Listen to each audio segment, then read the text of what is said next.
Hello and welcome back. In this video, I will be talking about the nature of the alignment problem, which, as you should know by now, features centrally in the field of AI safety.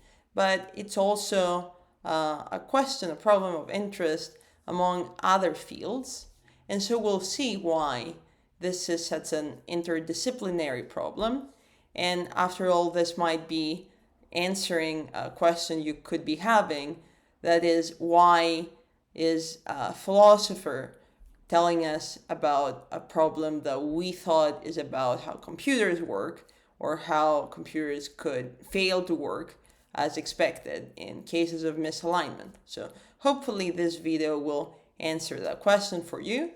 I will be drawing on this paper called Artificial Intelligence Values and Alignment by Gabriel, published in 2020 in Minds and Machines. And we will try to cover in this video is essentially what do we mean by alignment, kind of more generally, and we'll go into more specific directions of analyzing the alignment problem, which is why does it have this technical aspect and it seems to also have this normative aspect, and what does it mean that this entanglement between the two dimensions of AI alignment features as it does in AI safety, and what are the implications for studying the problem in a concrete way. So by alignment in general, in AI safety, we just mean, can you make a system follow or have any goals reliably and robustly without caring in particular what are these goals? So many claim at the moment that with the systems we have in the deep learning paradigm, it's impossible to reliably install any goals in the systems. In other words, these systems are not alignment complete, and you can see that in current large language models, LLMs, which are not alignment complete, which means that they're not reliably following instructions. We cannot tell for sure whether they have the goals that we think they have, and it's very difficult in many cases to even assess what their real goals are, if you want to put it that way. And then the follow-up question is, what kind of values? Aligned with whom? Aligned with what? And this is what typically appears to be the normative dimension of AI alignment. In other words, how are we going to decide, assuming that we had solved this technical aspect of how to install any goals into the systems, how are we going to decide what these goals and values are going to be? Who's going to decide it? What kind of process? What kind of mechanism? How is this going to be determined? So this is the general idea of the nature of the alignment problem, and you see from just this description that the technical part and the normative part are intertwined very quickly. Why is that though? Why does the technical and the normative overlap so much? So as we are studying the current deep learning systems, what we realize is that the goals of the system have to be learned. They have to be, systems are being trained and they learn their algorithms. In other words, we're not programming directly instructions into the system, which is why we have way less control over what the system ends up learning. This is the general issue we have with training and post-training, that developers are trying to put some goals into the model. However, this is not something they code directly into the system, which is why I avoided using the term encode values here. I'm not using that word, and I'm saying the values are learned by the system. The system learns to represent them somehow internally, rather than the developer installs them and codes them. So be careful of this distinction here.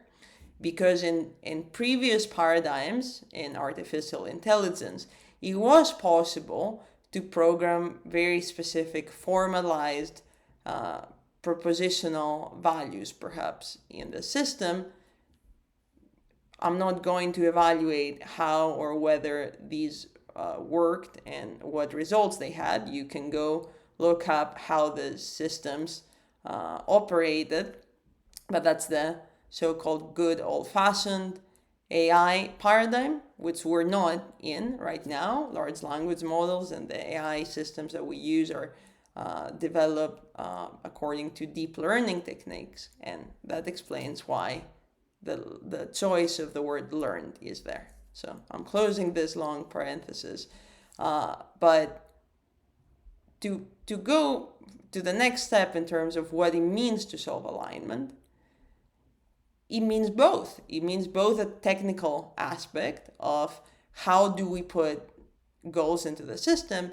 It also means what kind of goals, how are these goals going to be learned? And so it is one question in the sense that if the model is learning these values, we have to very early on find the mechanism according to which it will learn those values. It's not something that will be decided after on. So let's say counterfactually, this would look like technical step 1, figure out how to install values into the system. Then normative step 2, decide what these values are, combine the two, you get the values into your system. This does not work like that in current deep learning. And this is why alignment is this kind of complex technical normative problem. And just a point there from moral philosophy, some moral frameworks, such as the consequentialist framework, might be easier to map into the current paradigm because of reinforcement learning, because of the nature of the AI systems we have right now, as opposed to other moral frameworks which are more deontological and they pose different challenges that, let's say, a consequentialist model does not seem to pose. All right. So asking the question, what should AI align with, more generally, if we want to go into the normative aspect of the discussion, historically, some examples have been the following. Just learn to follow instructions. Can you make the models follow rules and instructions, as we try to do right now with reinforcement learning and with post-training with RLHF, reinforcement learning from human feedback? Can you just make sure the model does what the developer wants it to do, and you're kind of forcing it to follow the rules? Can the AI just act according to expressed intentions, which may require understanding what the user wants it to do? That was one example. Revealed preferences. The AI learns to infer from the behavior of the user what they would like it to do. And so, again, it would have to, maybe there would be some inconsistency in what the model infers. The ideal preferences. What would I want if my reasoning was perfect? Essentially, if I had full information and perfect reasoning capabilities, what would I want to happen? And then the AI would go and do that. I don't even know what that is, right? I don't know what my ideal preferences are. Objective interest and well-being. What is truly, genuinely good for me and for others, for the collective perhaps, regardless of what I currently want right now. Sometimes we want things that are bad for us. Maybe the AI would know what's good for us and would go and do the thing that's good for us, even against our will, if these two are in conflict for whatever reason. And finally, moral principles, what we call values and moral philosophy, what we ought to do given our theory, our moral reasoning abilities, our shared standards of morality in a society, in in a collective. These are just some examples that have been offered historically for what would be good to align AI with. Now, finally, I mentioned earlier that there would be some kind of process, some kind of mechanism to decide what to align AI with. We don't really know what that could look like, but we assume that there will be moral disagreement. In other words, we assume that we won't come to a consensus on how to decide how to align AIs with values. And so the three proposals Gabriel is offering in the paper are the following. First, just try to think in terms of what would be a global public morality, maybe some kind of overlap in human values, which could be human rights, right? That is an overlapping consensus, and that would not mean necessarily imposing a single moral worldview. A second proposal would be assume what we would want to happen if we had no access to what would happen to us in a future world. So this is John Rawls's idea of the veil of ignorance. You can go look up in moral philosophy, which means that suppose that I don't know what happens to me in the future. I don't know if I'll end up wealthy or poor or ill or healthy or whatever is going on in my life. I want to set up society such that regardless of my personal circumstances, I am treated well, and it's very likely for me to flourish in that future. That is the idea behind the veil of ignorance. And so I essentially want that for every human being, for everyone, for every moral agent even. Yeah, if you don't want to just restrict to human beings and agents. And finally, social choice theory, which comes from decision theory and uses mathematical tools to derive alignment norms. And it has a more technical side here. So these are broadly the ideas exposed in the paper. And finally, some considerations for choosing our alignment principles.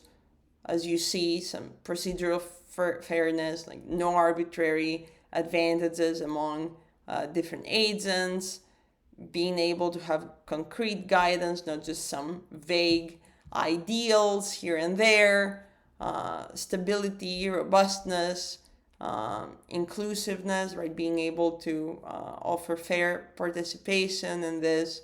And of course, the ability to correct moral error, the ability to adjust and adapt in case this is needed.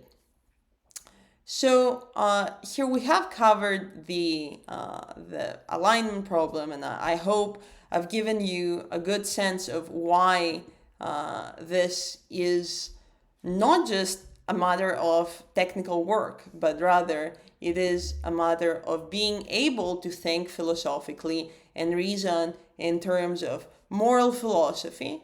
You can find the paper right here. It's hyperlinked in the syllabus, and hopefully it just makes you think a little bit more on what is this alignment problem and how many dimensions does it take, and even how you could help from where you are with your knowledge and your expertise, and perhaps open up the discussion a little bit more and help you look up further ideas and directions.